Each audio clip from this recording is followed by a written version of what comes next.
Aujourd'hui, on a l'impression de plus en plus qu'il y a deux mondes qui se créent. Un monde du pouvoir, un monde des riches, et puis à côté, un monde de nous, en fait, de la société civile, des plus pauvres ou de la classe moyenne. Et ces deux mondes, ils ont de plus en plus de mal à cohabiter. Et c'est quelque chose, moi, que j'ai retrouvé dans Le pouvoir du pire de Philippe Pascot aux éditions Max Milo. Quelque chose que j'ai retrouvé où vraiment on voit à quel point on a des élites qui sont de plus en plus loin de nous et qui nous oppressent, entre guillemets, je ne veux pas utiliser des mots trop forts dès le début de l'interview, mais qui, en fait, font peser sur nos épaules de plus en plus de poids, de plus en plus de réglementations, de plus en plus de choses dont ils s'extraient eux-mêmes. Et donc, pour pouvoir en parler, eh bien, j'ai invité Philippe Pascot. Alors, Philippe Pascot, bonjour. Bonjour. Vous êtes donc, vous avez donc été élu, vous avez travaillé 25 ans. notamment à la mairie d'Evry, et puis vous êtes écrivain, et depuis plusieurs livres maintenant, vous parlez de la corruption que l'on peut retrouver avec nos élites. Je cite deux, trois livres qui ont été aux éditions Max Milo. Il y avait Délit d'élite, il y avait Pilleurs Délit, d'État. d'élu, Délit délit, d'élu, d'élu. oui, pardon. Délit Ouais. d'élu, pardon. Pilleurs d'État, allez presque tous vous faire pilleurs de vie, mensonges d'État, enfin voilà. Donc le livre que vous avez pu écrire. Et là, en fait, donc il y a votre nouveau livre, Le pouvoir du pire, que j'ai sous la main, c'est pour ça que je regarde un peu sur le côté. Et dans ce livre, en fait, vous avez voulu parler de quoi? C'était quoi votre objectif avec ce livre? Ah ben, le pouvoir du pire, c'est simple, c'est l'élite dont vous parliez tout à l'heure, qui est complètement déconnectée, est en train de nous entraîner vers une société où il y aura quelques personnes qui vont décider et l'ensemble des autres qui vont subir. Et j'ai pris à travers ça des exemples précis qui sont en train de se dérouler en France, dans notre société, à l'encontre de tous les individus. Exemple, Et donc, personne ne se rend compte oui. que les parcs-mètres, par exemple, sont en train de disparaître au profit d'une application sur le téléphone. Sauf qu'à partir du moment où vous mettez votre application de téléphone sur le parc-mètre, à la minute près, vous êtes taxé. Et en plus, on sait où vous êtes, et en plus, on vous suit.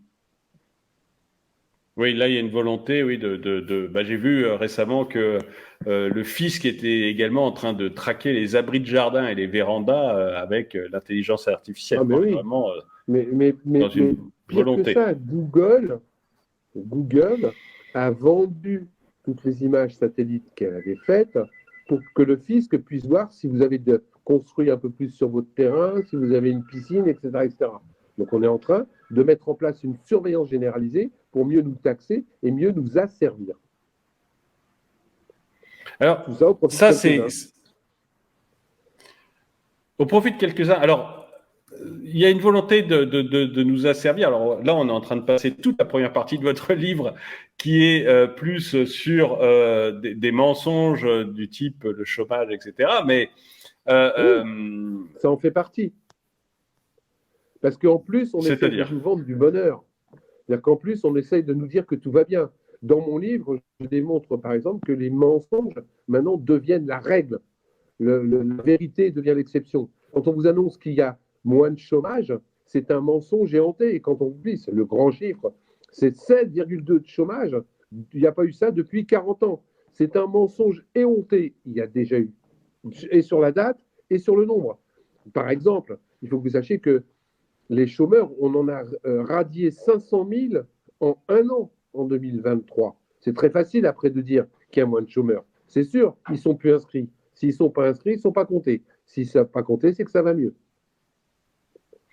oui, effectivement, on essaie de nous vendre les choses enfin, qu'effectivement, ça va mieux. Je voyais donc le chômage, la santé aussi, où on essaye de nous Oui, vendre. Alors avant, on nous disait qu'on avait le meilleur hôpital du monde, et puis avec le Covid, quand même, les gens se sont aperçus que c'était pas forcément vrai.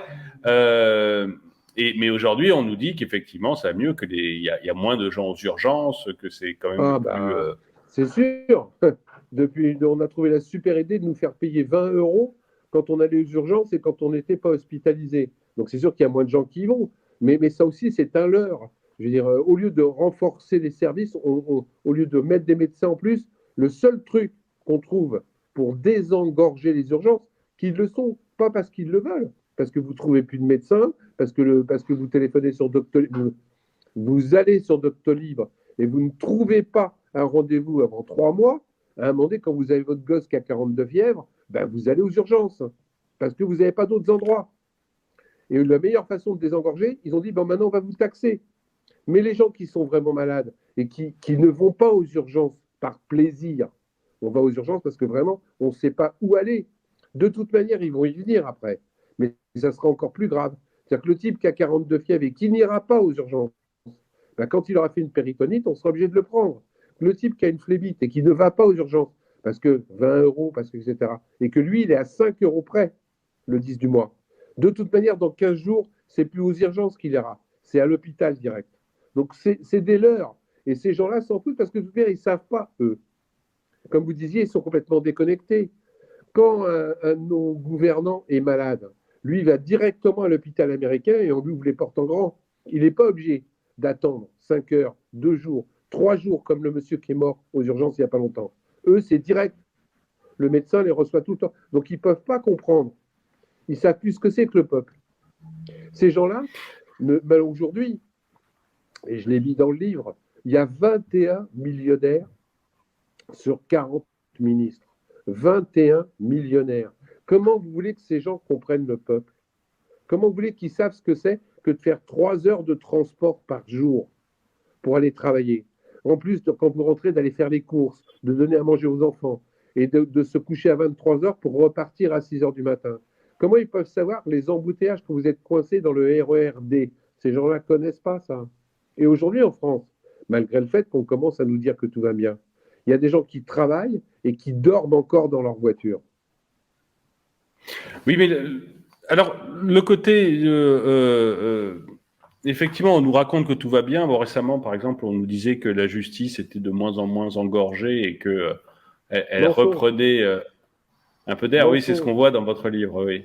Il y a une circulaire qui vient de sortir de la part du ministre, du mis en examen, qui est ministre de la Justice, qui dit qu'il faut supprimer des plaintes, les classer sans suite. Donc, c'est sûr, toutes les plaintes qui sont déposées et qui ne sont pas traitées, quand ça commence à être un petit peu long parce qu'ils sont déjà submergés, eh ben, il y a une circulaire qui dit qu'on peut les classer sans suite. Donc, à partir du moment où on classe sans suite, il y a moins de plaintes. Donc, les chiffres sont bons. Mais c'est un mensonge. Mais dans quel but ils font ça, en fait? Quel est le...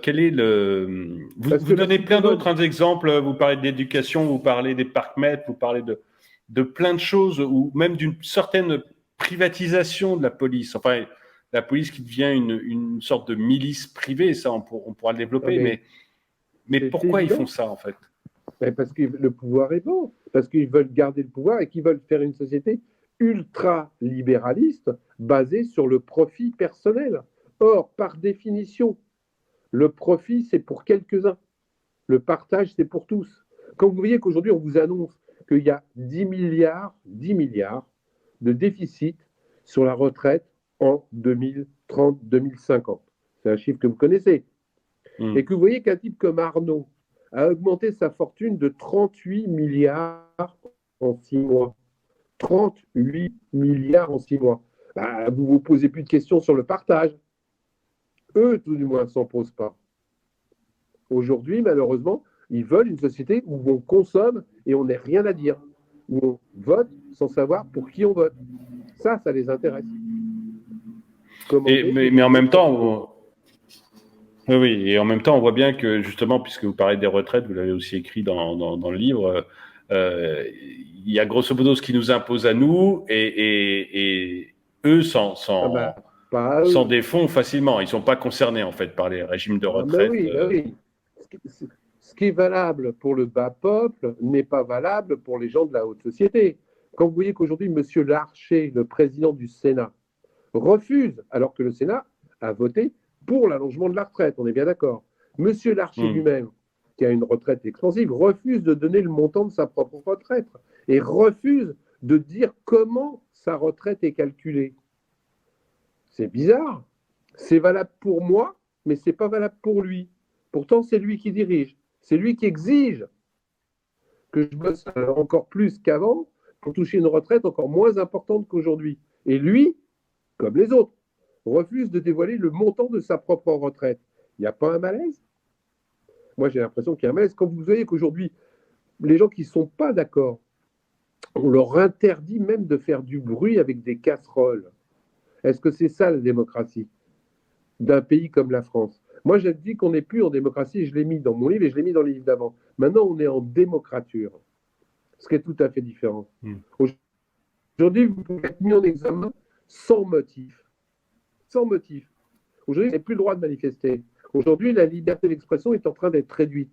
Et on nous explique que c'est ça le bonheur, que c'est ça la vie en France. Mais la vie pour qui? Pour ces gens-là? Quand on vous interdit, entre guillemets, à partir de 2035, d'avoir des voitures thermiques, vous me suivez? C'est pour l'écologie. Sauf que quand vous lisez le texte, on s'aperçoit que les voitures de haute qualité, construites à moins de 10 000 exemplaires, c'est-à-dire les Ferrari, les Austin, machin, toutes les bagnoles de riches, et bien bizarrement, à partir de 2035, les thermiques auront toujours le droit d'exister. Est-ce que c'est normal? Eh bien pour ces gens-là, c'est normal. Il n'y a pas de problème. Moi, je dis, attention, cette injustice-là, à un moment donné, va vous retomber sur la figure. C'est plus des casseroles que vous allez recevoir, c'est des œufs. Et après des œufs, il risque d'y avoir des tomates. Mais c'est plus tenable. Et je ne suis pas un anarchiste communiste, hein, qu'on soit bien d'accord. Parce qu'on vous dit, je ne suis pas un complotiste, je ne suis pas un anti. Je constate, je ne fais que dans le factuel. Et dans le factuel aujourd'hui, la société qu'on est en train de nous préparer pour demain est une société qui me fait peur. On vous annonce de la vidéosurveillance maintenant intelligente. Ils viennent de passer une loi où à partir de 2024, ça va être valable pour le reste du temps, alors qu'ils avaient promis que ça ne serait valable que pour les Jeux Olympiques. Ça veut dire quoi? Ça veut dire que demain, le crédit social, comme en Chine, arrive en France. Et on laisse. Oui, la vidéosurveillance. Hein. Ah oui, bah toujours. Non, mais il y a toujours une bonne raison. Sécurité. Hein. Parce que la vidéosurveillance intelligente, c'est celle qui vous reconnaît. Ouais. C'est ça, ce qui reconnaît votre visage, qui reconnaît votre démarche et qui de loin peut vous allumer. Alors là où c'est vachement marrant, c'est qu'en plus, ces gens-là nous disent que c'est pour la sécurité des biens et des personnes. C'est comme ça qu'ils nous l'ont vendu. Or, aujourd'hui, moi, j'ai des preuves que les caméras de vidéosurveillance, à 80%, c'est pour mieux vous mettre une amende sur la tête ou vous surveiller. Et on laisse faire. Et on ne dit rien. Aujourd'hui, par exemple, si vous faites un écart financier, si vous truandez un petit peu sur vos impôts, 3 mois après, vous vous trouvez avec des malus et on peut même vous faire vendre votre maison. À partir d'un certain niveau, il y a ce qu'on appelle une négociation. Moi, j'ai les preuves et je l'ai mis dans un de mes livres. J'ai un type qui a eu 93 millions d'euros d'amende de fraude fiscale. 93 millions. Quand vous avez 93 millions d'amende de fraude fiscale, c'est que vous avez quand même pas mal truandé, on est d'accord? Oui, ça fait beaucoup d'argent, oui. Ça fait pas mal. Eh bien, ce monsieur a réussi à négocier à 22 millions. Il n'a payé que 22 millions sur les 93 millions qu'il devait. Est-ce que c'est juste? Est-ce que c'est juste? Moi, je ne trouve pas. La convention d'intérêt collectif qu'ils ont pendue, c'est faut avouer à demi pardonner. Bolloré, Arnaud, tous ces gens-là en profitent aujourd'hui. C'est un truc de fou. Vous truandez à mort dans votre entreprise. Et quand je dis truander, on n'est pas en train de parler de dizaines d'euros. On est en train de parler de centaines de millions d'euros. Quand vous faites des choses pas claires en Afrique ou ailleurs et que vous êtes pris la main dans le sac, eh ben vous pouvez négocier votre blanchiment. Faut avouer à demi pardonner. Vous négociez avec la justice, vous payez une amende qui en général est que dalle par rapport à ce que vous avez demandé, et on arrête même les poursuites pénales. Et vous ressortez du bureau vous pouvez recommencer tranquillement. Et bien, c'est ça la justice française aujourd'hui. Par contre, si vous êtes un petit dealer, là, vous morflez beaucoup. Là, vous n'avez pas le droit de négocier. C'est casse-prison, vente, etc., etc. Je dis que la justice aujourd'hui est pourrie.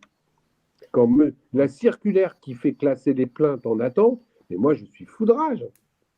Il y a des gens qui croient que la justice est en train de se faire parce qu'ils ont porté plainte, parce qu'on a cassé leur maison, parce qu'on les a cambriolés. Et non, ils sont en train de classer sans suite. Bravo. Et vous parliez notamment aussi de la police qui devient une milice un peu privée parce qu'elle va C'est dépendre. évident, avec la nouvelle loi que M. Darmanin est en train d'essayer de passer, il est le seul à lui croire. Les polices vont être conjuguées et vont être sous l'autorité du préfet. Quand vous savez que le préfet n'obéit qu'aux ordres de l'État, quand il va y avoir une grosse affaire qu'un inspecteur va trouver avec des gens bien placés, qui ont un bon réseau téléphonique, etc., qu'est-ce que vous croyez que le préfet va faire? Le préfet, il va calmer le jeu. Il va classer. Voilà, ils ne vont pas classer, ils vont faire traîner. Ils vont faire encore plus traîner ce qui traîne.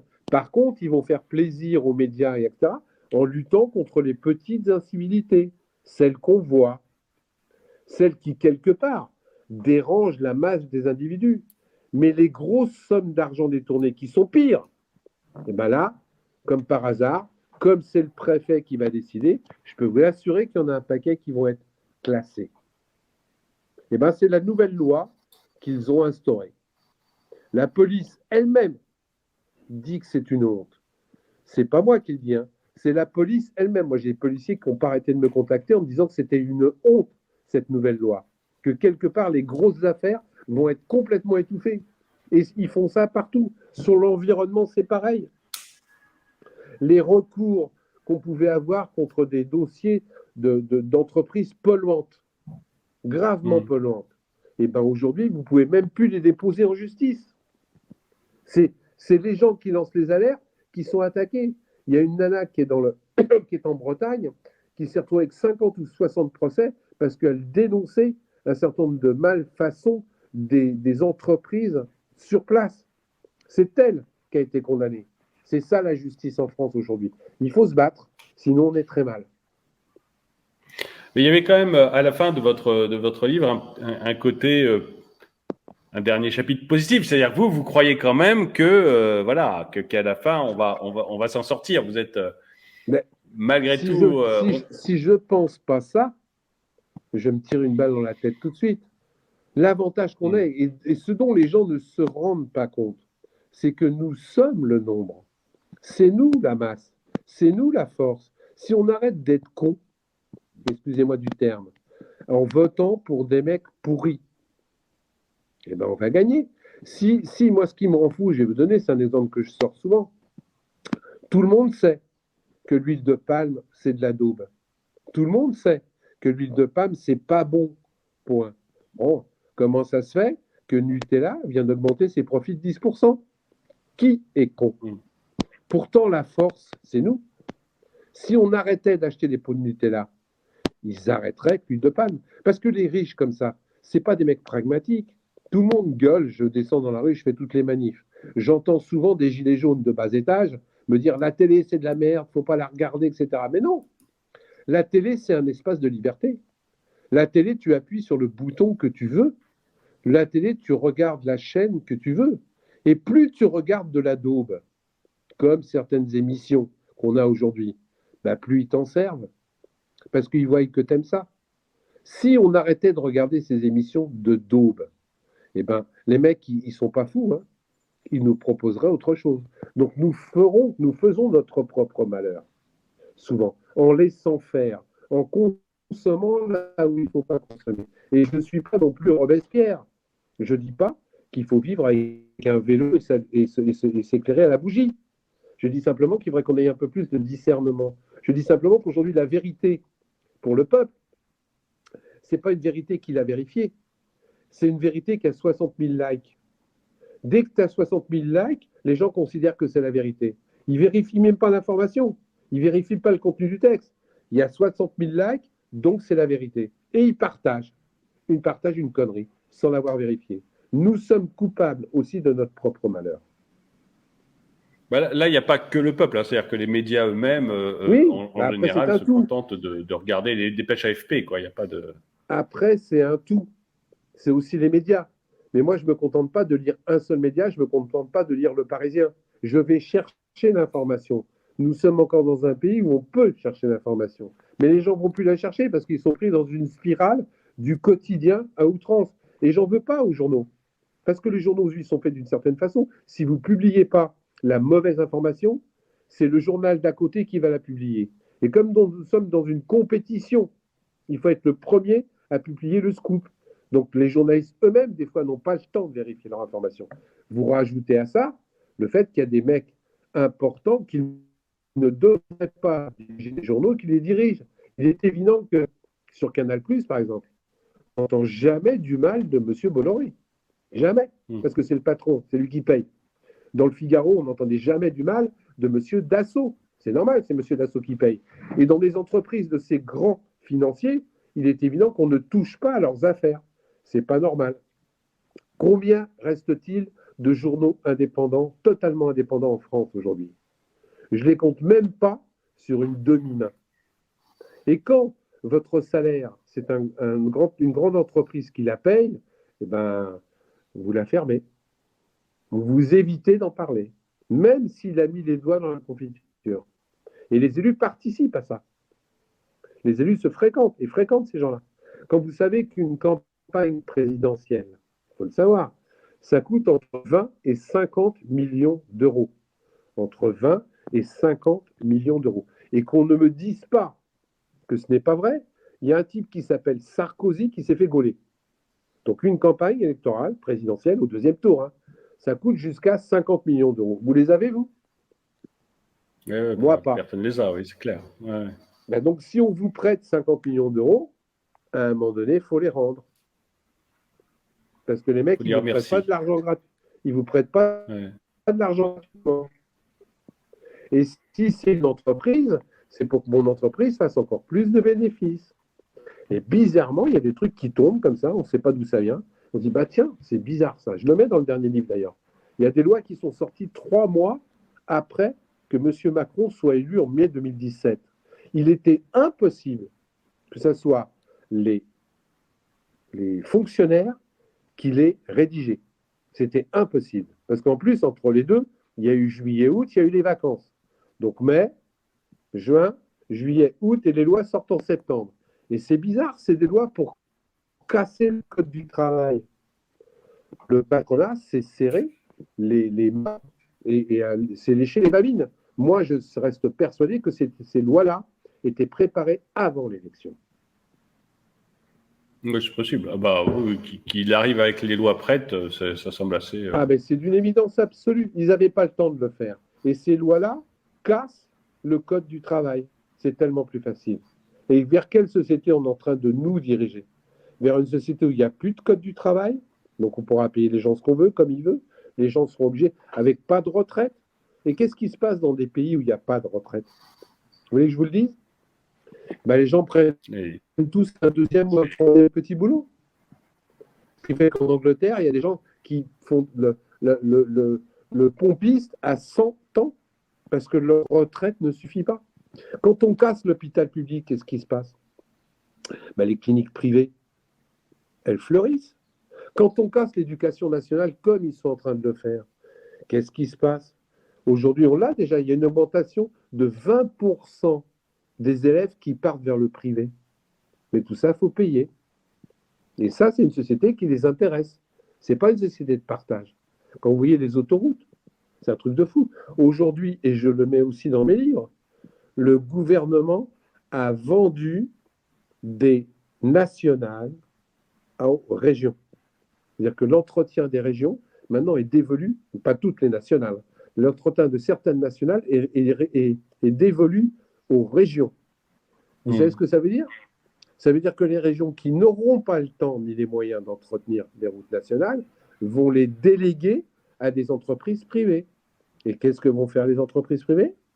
Ben, pour entretenir les nationales, vont mettre des péages sur les nationales. Donc je vous donne un scoop, bientôt, il y aura des péages sur certaines nationales. Et les gens qui disaient, moi, je ne veux pas me faire arnaquer sur les autoroutes, je prends la nationale, malgré le fait que c'est beaucoup plus long, et ben, en plus, ils paieront encore un péage sur les nationales. Merci, le gouvernement.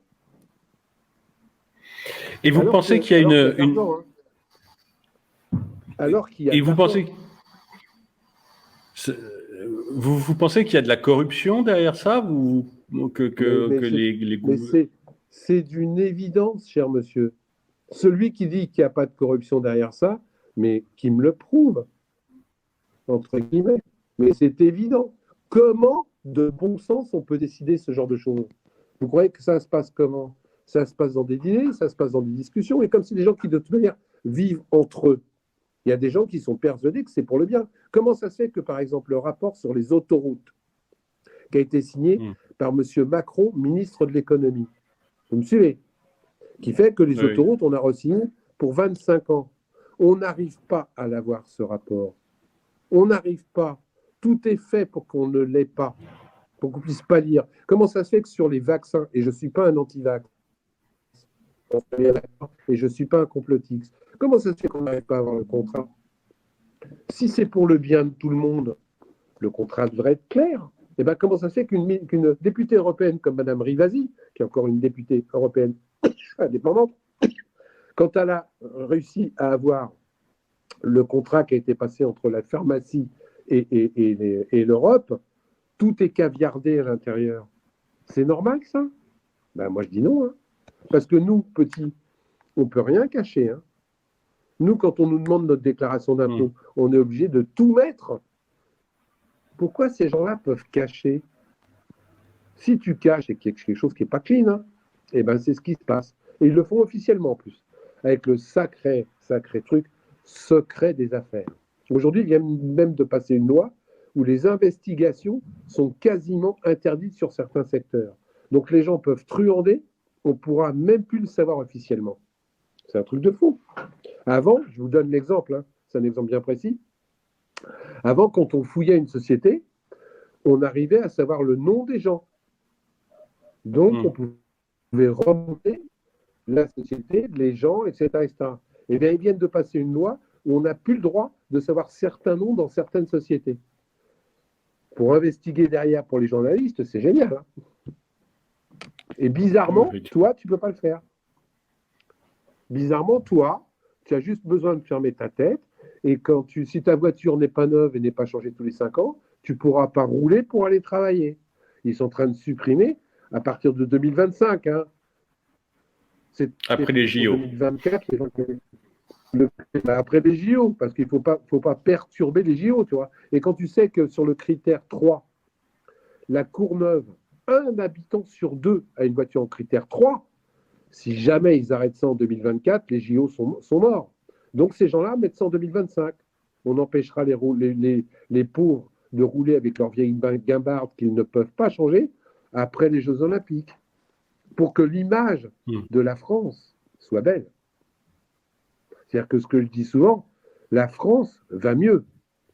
Les Français crèvent de faim. Mais c'est pas grave, c'est que les Français. Tant que la France va bien, eux, ils s'en foutent. Ouais, ça intéresse moins les Est-ce que je Français. suis clair? Oui, très bien. Je trouve que on voit bien qu'il y a un mépris de classe, quoi. On voit qu'il y a un mépris de classe, quoi. C'est vraiment. C'est même pas un mépris. Ils se rendent pas compte. Comment vous voulez que ces gens-là se rendent compte? On est dirigé par des gens qui n'ont jamais travaillé. Jamais. Jamais. Ils ne savent pas ce que c'est, je vous le disais tout à l'heure. La plupart du temps, ces gens-là mangent au restaurant où on leur prépare à manger. Ils ne savent pas. Ils ne savent pas ce que c'est que de faire cuire un œuf sur le plat. C'est pas eux, ça.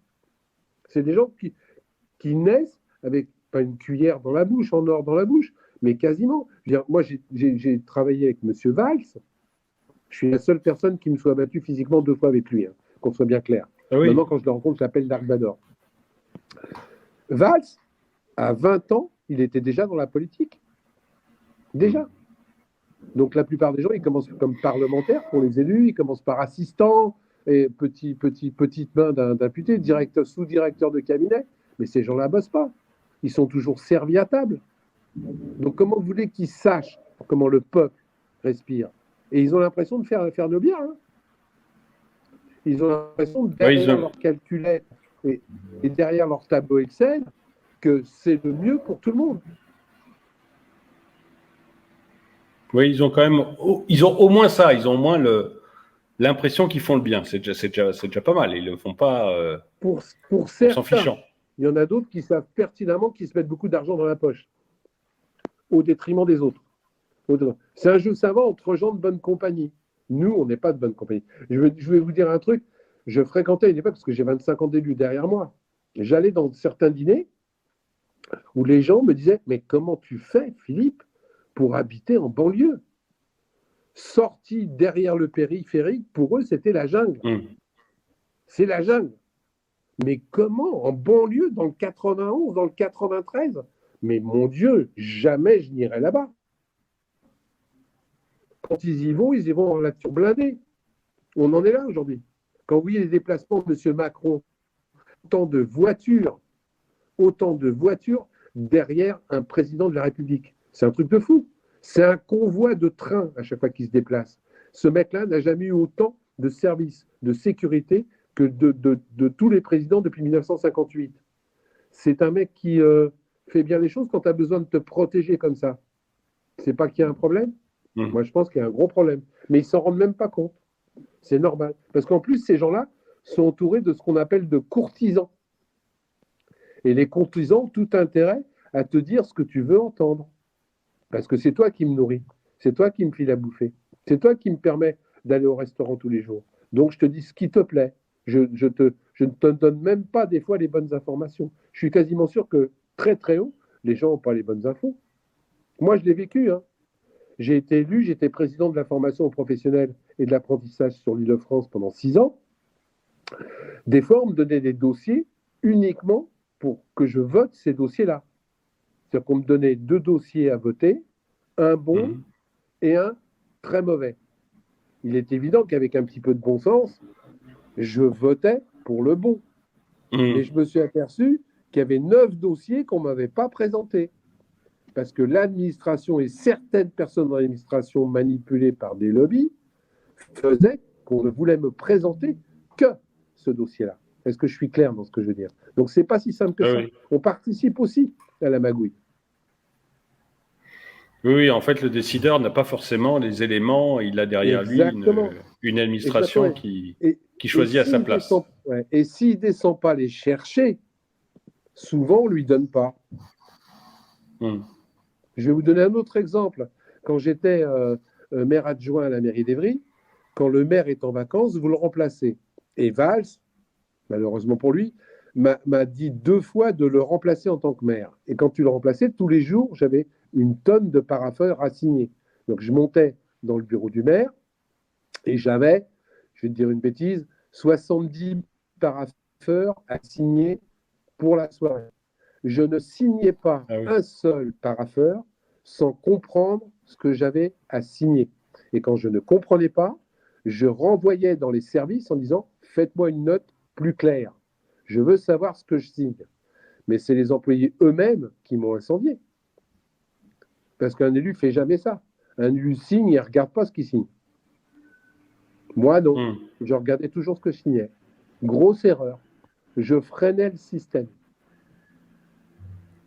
Oui, mais c'est terrible de se dire qu'il y a comme ça un système qui s'auto-entretient, en fait, et qu'il y a...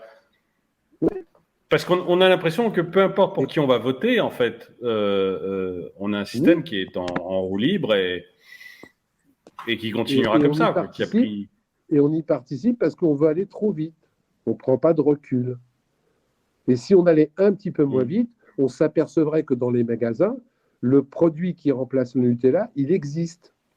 Il est là. Il ne s'appelle pas Nutella.